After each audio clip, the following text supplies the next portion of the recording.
"You're in the wrong seat, sir." The words didn't rise. They dropped, heavy, final, like a verdict. Nicole Harris stood just a feet away, clipboard tight in her grip. Lips pursed like she'd said this line before and enjoyed it. Row to A. That was his seat. Marcus Carter didn't move. He didn't flinch. He simply looked up from the airline's safety card he hadn't finished reading. "It's to A," he said calmly, offering his boarding pass. Nicole didn't glance at it. That seat's been reassigned. She turned, already scanning the cabin for backup. From across the aisle, Brian Foster, a junior crew member, chimed in with a smirk. "Yeah, you sure you're in the right section, man? Economy's 5 rows back." The tension was instant. The air in first class wasn't just still anymore, it was tight. Leather creaked under shifting passengers. Champagne flutes clinked. A woman's sharp inhale sliced through the silence like a warning. "Before we continue, where are you watching from? Drop your city or country in the comments below. And if you believe in dignity and justice, hit like and subscribe. These stories spark change, and we're glad you're here." Now, back to Marcus. He wore a plain black t-shirt, dark jeans, no visible watch, no designer shades, just calm. But in this cabin where white collars met white privilege looked like noise in a curated playlist. Nicole leaned in, voice low but sharp. "We've had incidents lately. Fraudulent tickets, people trying to sneak into first. It's policy to verify." He handed over both his ID and boarding pass. She scoffed. "Marcus Carter, right? That sounds made up." From 3 rows back, someone laughed, a short, mocking chuckle. And then came the final insult, soft, but clear enough for anyone paying attention. "Not in those jeans, honey." Brian didn't even look at Marcus when he said it. He was already moving toward the beverage cart. Marcus let out a slow breath, not of defeat, of recognition. This wasn't new. He remembered 2006, first job interview, regional airline, press shirt, new shoes, still told, not the image we're looking for. And now, after 2 decades, hundreds of deals, and one controlling stake in Horizon Airlines, here it was again, the same script, new cast. He didn't stand. He didn't raise his voice. He just said, "Run the name." Nicole folded her arms. "I said it's reassigned. And if you don't move, I'll have you escorted." At that moment, the couple seated into A to be approached Ed Bennett's. Wealthy, white, holding champagne. "Is there a problem?" Richard asked. Nicole smiled. "Not anymore." She reached for Marcus's pass and, in one swift motion, ripped it down the middle. A gasp rose from the back of the cabin. Marcus blinked once. Nicole added, loud enough for everyone to hear, "We don't tolerate scams, especially not today." The insult wasn't random. It was rehearsed. But what she didn't know had no one in that cabin realized Ed was. That Marcus Carter wasn't just a first-class passenger. He was the reason the plane had taken off at all. And in exactly 30 minutes, the sky wouldn't be the only thing above her pay grade. Nicole didn't walk away after ripping the pass. She hovered as if daring Marcus to protest. Across the aisle, Richard Bennett was already slipping into 2A, the seat Marcus paid for.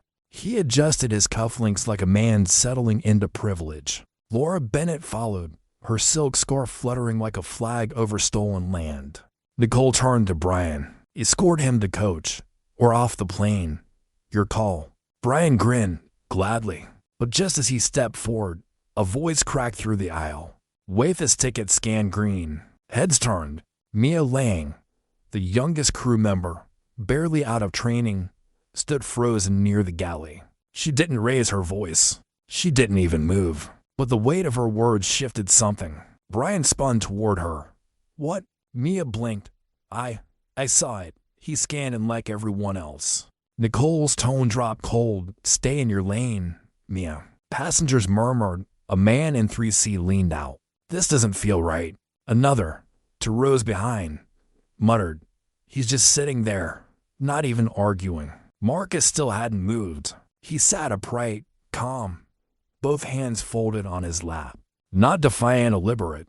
Nicole leaned in again, her voice more for the cabin than for him. We've had fraud cases before. This seat was reassigned due to policy. If he stays, the flight is delayed." And then came the cherry on top. Brian added, "Look at him. You think he flies first class?" The jab wasn't subtle. It wasn't clever. But it landed. A hush swept over the cabin. One passenger gasped softly. Mia's mouth parted, but she said nothing. "Not yet." Marcus turned slightly, gaze steady. He tapped his phone. No urgency. One ring, then a voice. "Rachel," he said. On the other end, crisp and composed. "Yes, sir." "Log everything. Timestamp this interaction. Begin escalation protocol. Code. Horizon black." Rachel didn't miss a beat. "Understood. Board is on standby." Nicole blinked. "Excuse me. Who are you calling?" Marcus didn't answer. Brian chuckled. "Calling your mom?" Marcus looked at him, not amused, just aware. Like a chess player to moves from checkmate. From the rear cabin door, Captain Daniel Pierce finally appeared. Stiff, stern. "Late. What's the holdup?" Nicole stepped toward him. "Passenger in 2A refused to vacate. Claims ownership. No proof." Brian nodded eagerly. Could be a scam. Tried to bluff his way into first. Captain Pierce eyed Marcus with detached indifference. "You in 2A." Marcus nodded once. "You were reassigned. Either comply or deboard." Another passenger raised a phone, filming discreetly. "Your final warning," Daniel said. Marcus spoke softly. "You're escalating the wrong man." Daniel's brow furrowed. "Is that a threat?" "No," Marcus replied. "It's a forecast." From the galley, Mia took one shaky step forward. "I saw his scan," she said, louder this time. It turned green. Nicole snapped. "And you're not qualified to make the judgment." Mia met her eyes. "No," she said, "but I'm qualified to tell the truth." The air in the cabin shifted again. Marcus looked down at his phone. "Rachel," he said, "tell legal to flag Horizon crew names Nicole Harris and Brian Foster. Include the captain." Rachel replied, already compiling. "Do you want me to alert Sarah?" "Yes. And David. Boardroom accessible authority." Nicole stared. "You're bluffing." Marcus finally looked her dead in the eye. "You sure you want to find out?" And just like that, the cabin wasn't a cabin anymore. It was a courtroom, and the trial had just begun. Captain Daniel folded his arms. "Sir, we're not going to hold this flight because of a seating dispute." Marcus didn't blink. "I'm not asking you to." He paused. "I'm asking you to check the manifest." Daniel scoffed. "My crew already did." "No," Marcus corrected. "Your crew erased it." Nicole stepped in. "There's no record of a Marcus Carter booked into A. That seat now belongs to Mr. Bennett." From his seat, Richard Bennett raised his champagne with a smug nod. "Glad we could resolve this." Laura turned to the cabin with a smile meant to disarm. "Everyone just wants a smooth flight. Let's not blow this out of proportion." In row 4, a woman whispered, "He hasn't raised his voice once." Her seatmate hit record. Nicole reached for the in-flight tablet. "You're not on the system." She tilted the screen toward Marcus. "See for yourself." He didn't look. Instead, he turned to Mia. "Did you see my name when I boarded?" Mia hesitated, then nodded. "Yes, to A. Marcus Carter. It was green. I remember it." Nicole rolled her eyes. "She's a trainee. She doesn't even have clearance to access the full system." Marcus turned back to Captain Daniel. "She saw it. I know it. And so does your system be for someone deleted it." Brian barked a short laugh, though. "Come on. You think we're scared of a guy in jeans?" Then came the line that cracked the silence. Marcus spoke low and precise. "You should be." Passengers shifted in their seats. Mia, emboldened now, stepped closer. "I recorded your conversation in the galley." She held up her phone. "The part where you said, 'He doesn't look first class.' Just delete it." Brian's grin faltered. Nicole hissed, "You recorded us. That's against protocol." "So is deleting a passenger's reservation?" Mia shot back. A man in 5C stood up. "I heard it too. They were laughing about it before boarding." Daniel raised a hand. "This is not a trial. We're not debating policy. Marcus cut him off. No, but we are documenting misconduct. And in about 3 minutes, your board of directors will see all of it. Daniel's jaw tightened. Board of. Marcus's phone buzzed. Rachel's voice came through loud and steady. James is online. Sarah and David are connected. Protocol Horizon Black is in full effect. You're cleared. He stood up. Not loudly. Not dramatically. Just upright. Still calm. Still in control. Nicole stepped back, her eyes darting. Who the hell are you? Marcus's voice, for the first time, carried weight. I'm Marcus Carter, CEO of Carter Equity Group, primary stakeholder in Horizon Airlines. A beat. Passengers froze. Phones rose. Gasps filled the aisle like oxygen finally rushing into a pressurized cabin. Marcus didn't move. He let the truth settle like gravity. Brian stammered. That's not possible. Check the ownership file, Marcus said. Page 1. Nicole's mouth opened but nothing came out. Laura Bennett whispered, oh my God. And Richard? He just sank into the seat that no longer belonged to him. The shift was seismic. The cabin didn't erupt.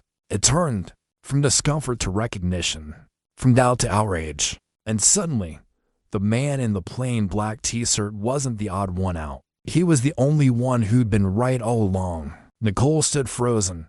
Her clipboard dropped to her side like dead weight. For a long second, the only sound was the quiet hum of the jet's air vents.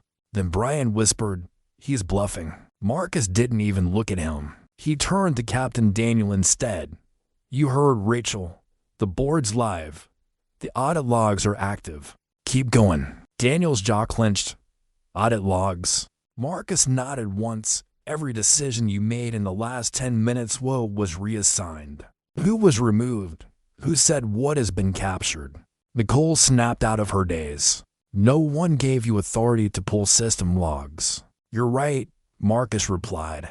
But I gave it to myself 2 years ago when I became part owner of this airline. Passengers gasped again. One woman in row 3 pressed her hand to her mouth. A teenager whispered to his father, this is really happening. Mia stood still, holding her phone, eyes wide. Brian stepped forward, desperate. You think you can just walk on here and scare us with some name-drop power play? No, Marcus said.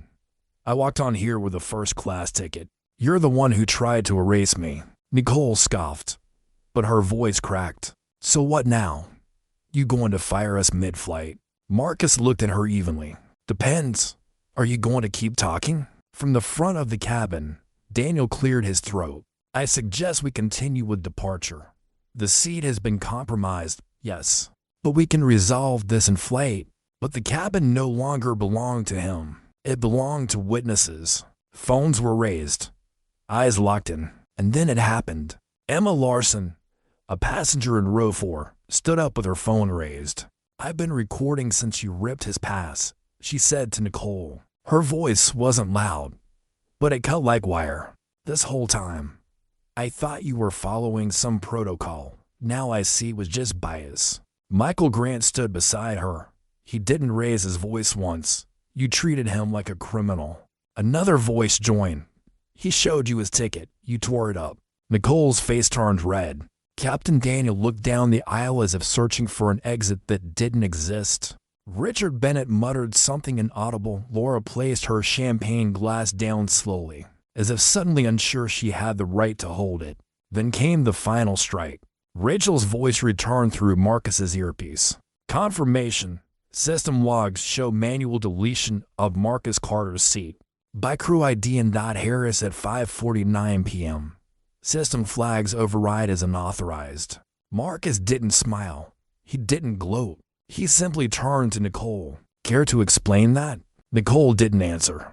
She stared at the floor. Passengers murmured louder now like a tide rising. Mia stepped beside Marcus. I heard it, she said softly. They joked about it. They thought he wouldn't fight back. Marcus nodded, just once. This isn't about a seat, he said to the whole cabin. It's about what people think they're allowed to do to someone they don't expect to belong here. He looked at Nicole. You expected silence. You got consequence. From the corner, someone whispered, damn. Rachel's voice came back. James says full authority is confirmed. Would you like to proceed with personnel action? Marcus didn't move. He just said, start with the gate log and inform legal. Nicole finally raised her voice, shaking now. You can't do this. Marcus's eyes narrowed. I already did. Captain Daniel took a step forward, trying to reclaim the room with posture alone. This is a disruption, he said, and for the safety of our passengers. I'm going to ask you one more to return to a verified seat, or you'll be removed. Marcus didn't look at him. He was staring at Nicole, not angry, just disappointed. You ripped up a first-class ticket, he said slowly, then deleted my name from the log, then mocked me in front of a full cabin. Daniel interrupted. Sir, this isn't a trial. No, Marcus said, turning toward him.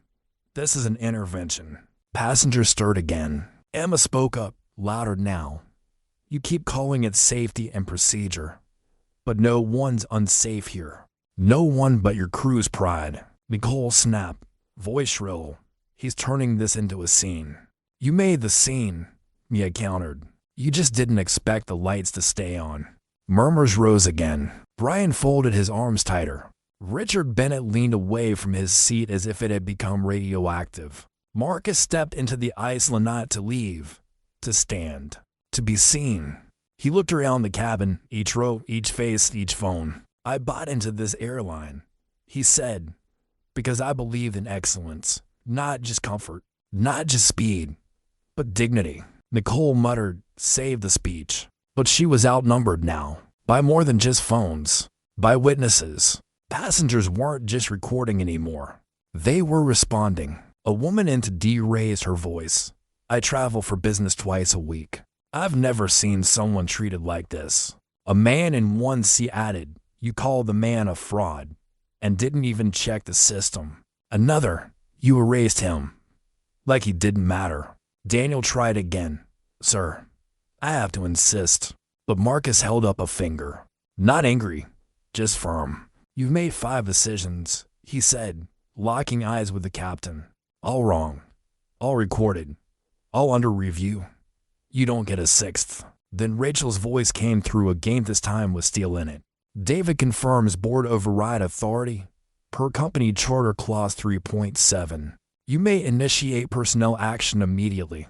Legal is listening. Marcus nodded, then looked to Nicole. You are hereby suspended pending investigation. Nicole's jaw dropped.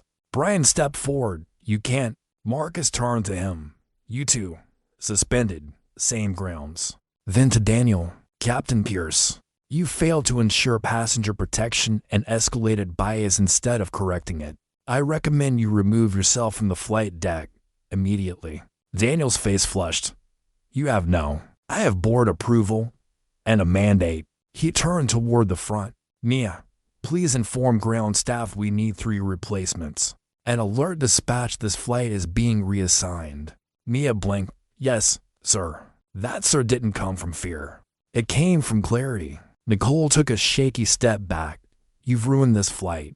No, Marcus said. I've corrected its course. One final silence swept the cabin. Not tension. Relief. Passengers exhaled. Phones lowered. And for the first time in 20 minutes, the plane felt like it could fly. Nicole didn't leave quietly. She stood in the aisle, arms shaking, eyes darting from phone to phone like she was trapped beneath 100 quiet verdicts. This isn't how airlines work, she hissed.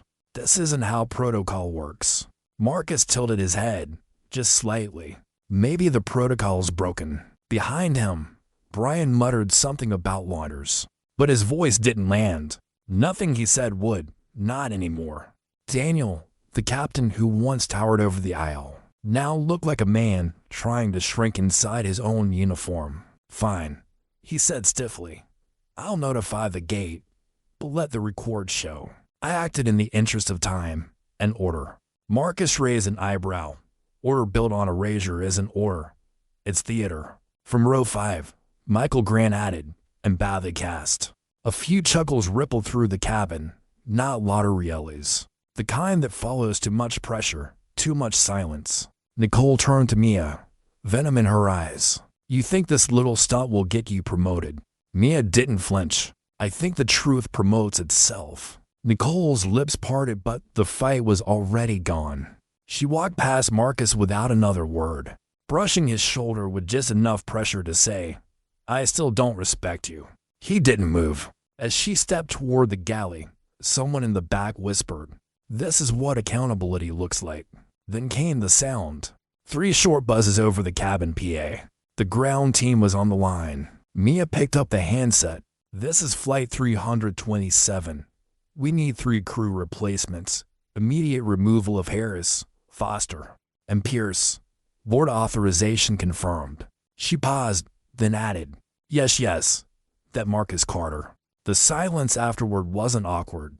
It was recalibrating. The passengers weren't just witnesses anymore. They were participants in a correction long overdue. Emma leaned into her phone's camera. "I'm posting this, not to shame well, maybe a little, but mostly so people see. Calm doesn't mean weak. Quiet doesn't mean small." Marcus turned, catching her words. She nodded respectfully. "Thank you." He returned it with a look that said, "We needed each other in this." Suddenly, from the jet bridge entrance, 2 new crew members appeared. Fresh uniforms, clean energy, confused at first until they looked at Marcus. One of them, a young black woman in her 30s, froze. "You're..." Marcus extended his hand. "Welcome aboard." She shook it. "Captain Jada Reynolds," she said. "I've read about you." He smiled faintly. "I hope the real version holds up."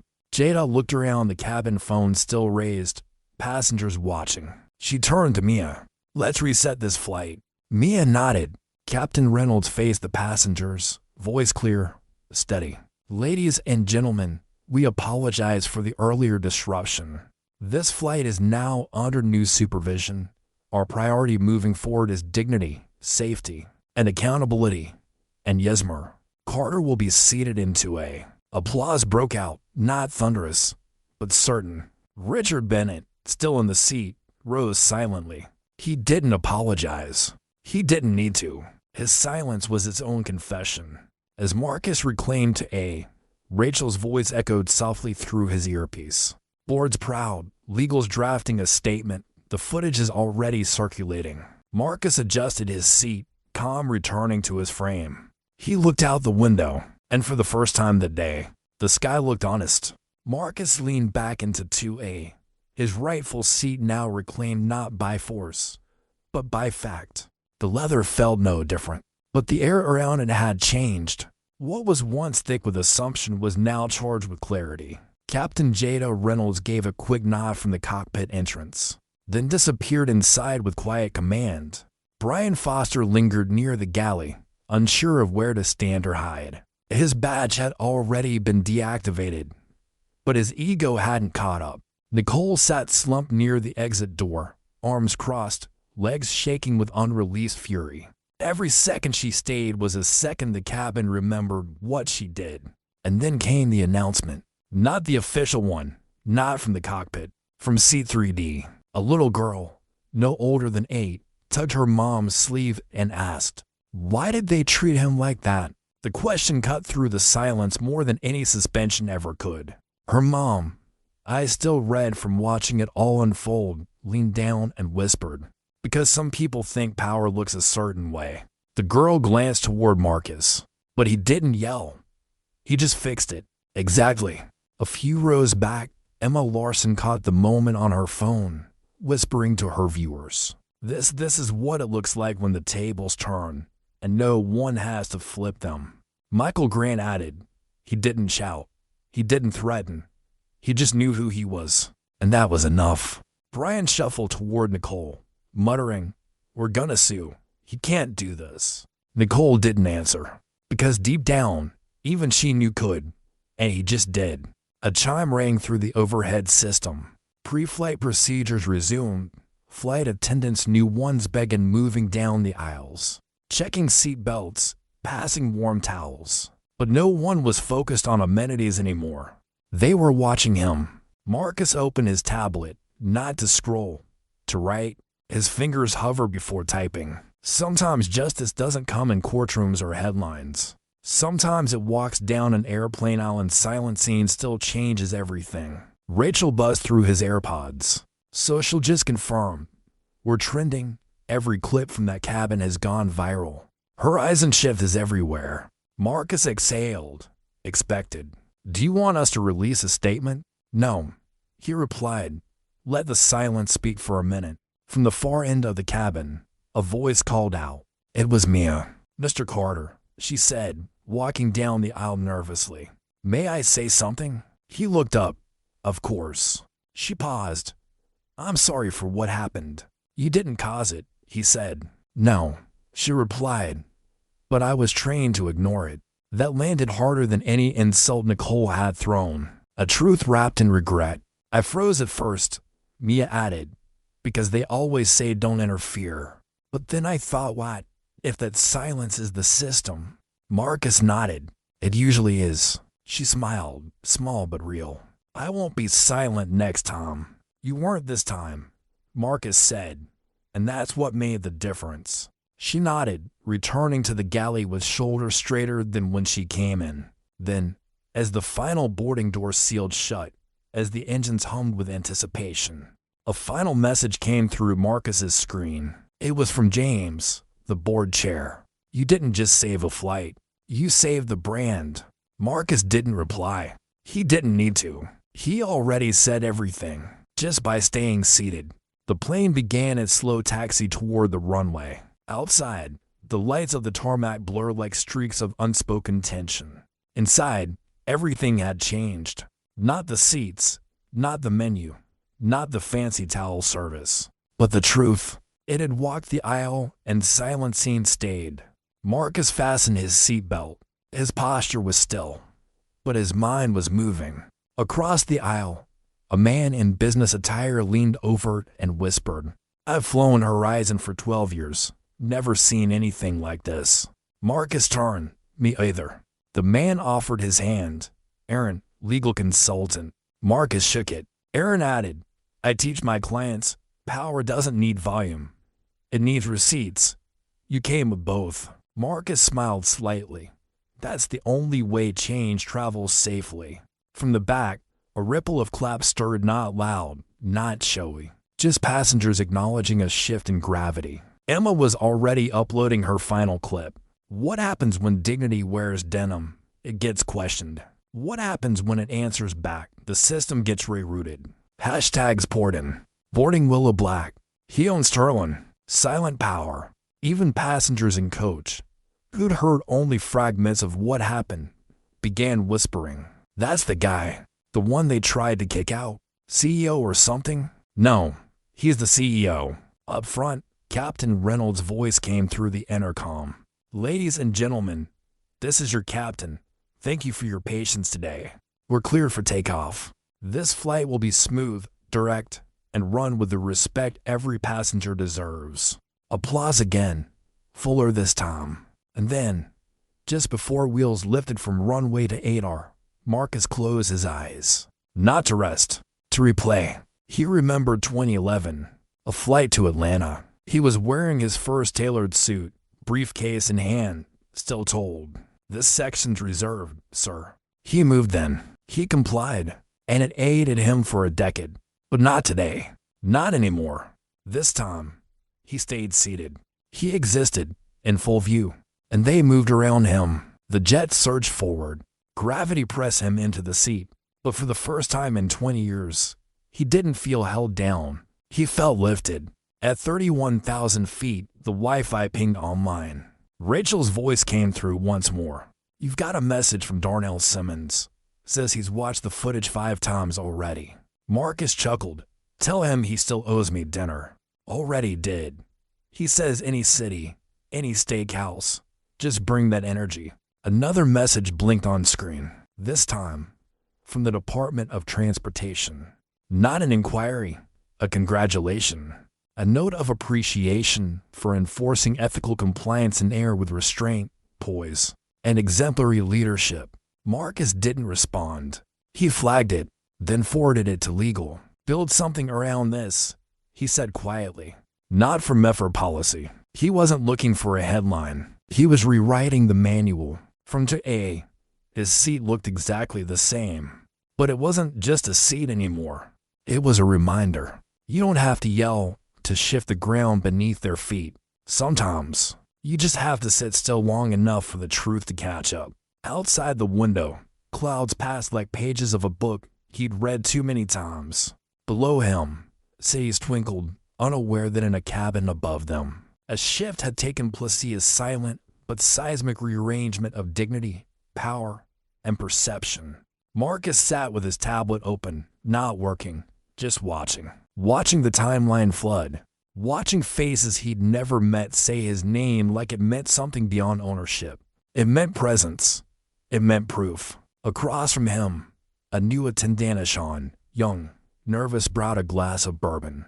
Compliments of the captain, sir. Marcus smiled politely. Thank you. Deshawn hesitated, then asked, may I? Marcus gestured to the seat across the aisle. Of course. He sat. I've worked 5 years to get to first-class routes, Deshawn said. Told myself it would feel different, classier, cleaner. And? Marcus asked. Deshawn exhaled. Today reminded me some messes follow you up here too. Marcus nodded. Altitude doesn't cancel assumption. It just gives it a better view. Deshawn chuckled, then grew quiet. When Nicole tore up your pass, I froze. I wanted to say something, but Marcus interrupted gently. You survived. Yeah, Deshawn said.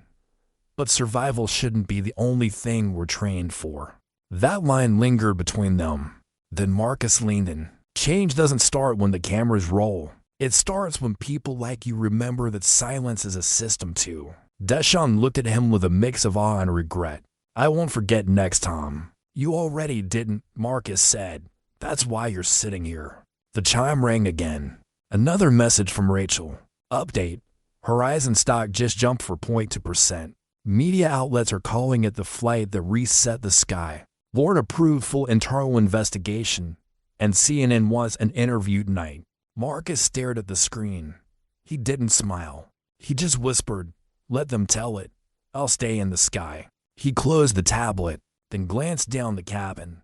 Passengers had settled, meals served, turbulence gone. But every so often, a glance would drift back to him, not invasive, just reverent, as if to say, we saw what they did, but more than that, we saw what you didn't do. He didn't curse, didn't stand, didn't push. He stayed, and in staying, he made the whole structure move around him. He reached for the in-flight magazine as something mindless, but tucked inside was a note, folded, handwritten, simple ink. He opened it. Mr. Carter, I was the one who doubted you first, assumed you were in the wrong seat. I watched it happen and said nothing until it was safe. I promise to do better before it's safe next time. Thank you for your example. A silent witness. He folded the note carefully, placed it back. No name. Didn't need one. Because real accountability didn't need applause. Just acknowledgement. And the next time. Marcus stared out the window again. The stars looked closer now. Not because they'd moved, but because he had. He wasn't replaying the insult anymore. He was replaying the stillness. How he didn't raise his voice. Didn't fumble for proof. Didn't explain himself to people who'd already decided who he wasn't. That, he realized, was the true disruption. He hadn't fought for his seat. He had simply refused to move from it. Across the aisle, Aaron, the legal consultant from earlier, leaned over. You started something, you know, he said. This isn't just a headline. This is policy shifting energy. Marcus gave a quiet nod.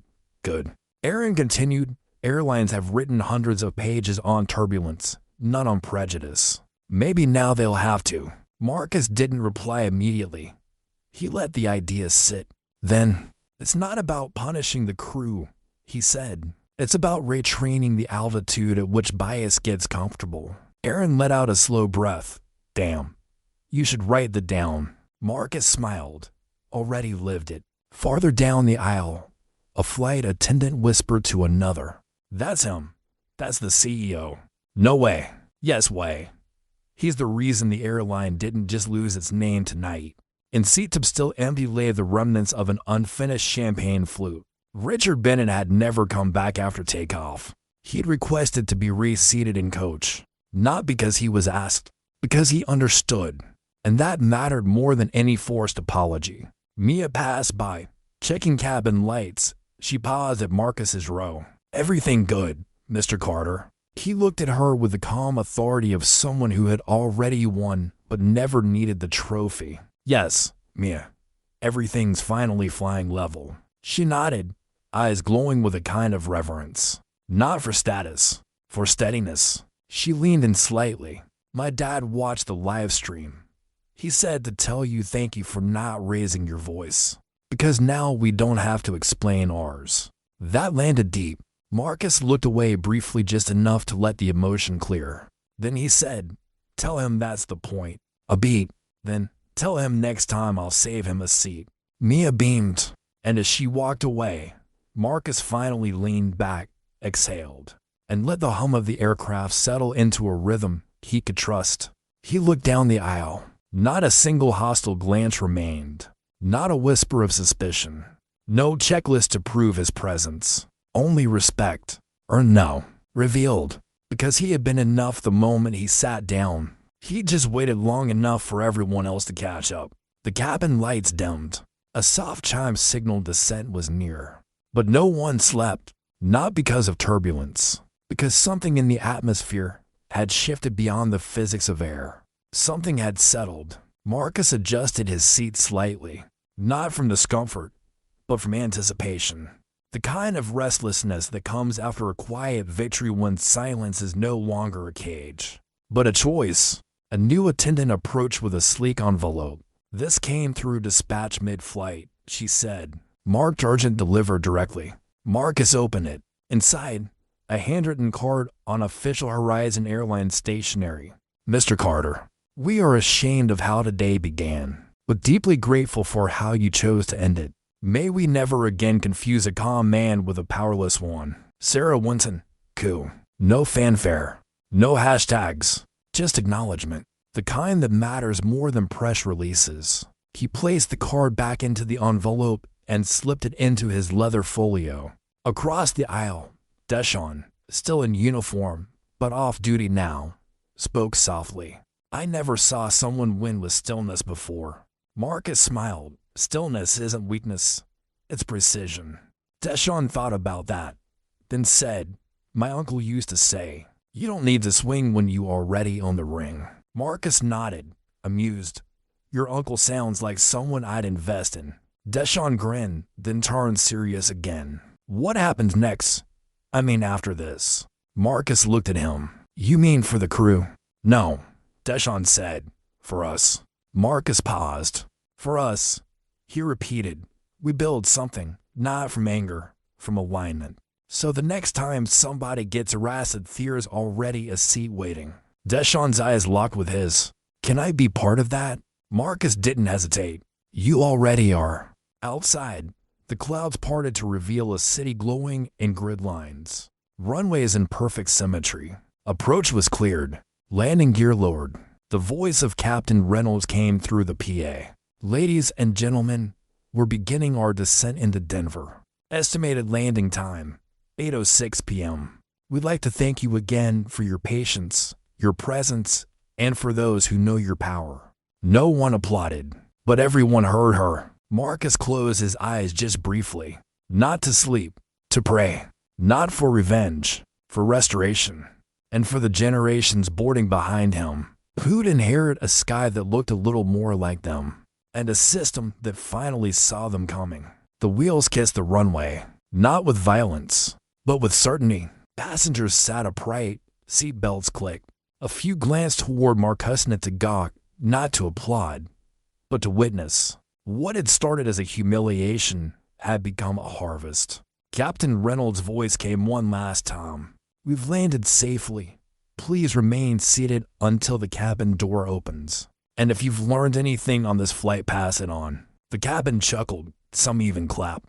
But Marcus remained still, not frozen, present, his hands folded over his folio, his eyes calm. The door opened, light from the jet bridge spilled in. Nicole and Brian were nowhere to be seen. The new crew lined up at the exit, professional, composed, awake.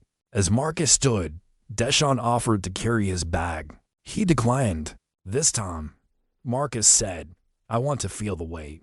Passengers waited. One by one, they nodded to him as they passed. No selfies, no spectacle, just respect. At the door, Mia stood holding it open.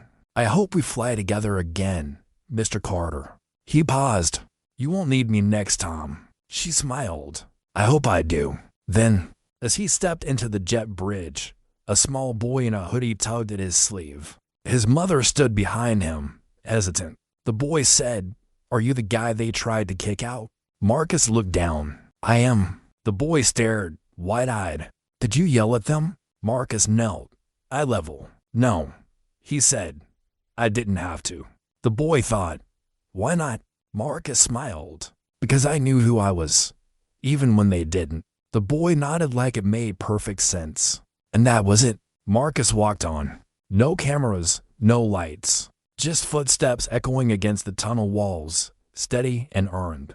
3 days later, corporate press conference. A podium, flashbulbs, reporters gathered. Sarah Winton, crew of Horizon Airlines, stood before the mic. "In light of recent events, we are not only reviewing internal policy or rewriting our culture. Thanks to the courage and clarity of one of our own shareholders, Marcus Carter, we've seen what real accountability looks like at 35,000 feet. She stepped aside. Marcus approached the mic, but he didn't read a statement. He simply said, "This wasn't about a seat. It was about how easily we erase what doesn't fit our image. That ends now, not with noise, with structure." Then he looked directly into the cameras. "And to everyone who's ever been told, you don't belong here, I'm not here to prove you wrong. I'm here to build the seat they can't take from you." He stepped down, and the room didn't erupt. It rose, in stillness and strength and understanding. Epilogue. Horizon Airlines' new diversity and conduct manual is called the Carter Standard. Mia is now a lead trainer. Deshawn moved into corporate onboarding, and somewhere in a flight and a seat labeled 2A, a new passenger sits a little taller, because someone, somewhere, once refused to stand down, and that changed everything.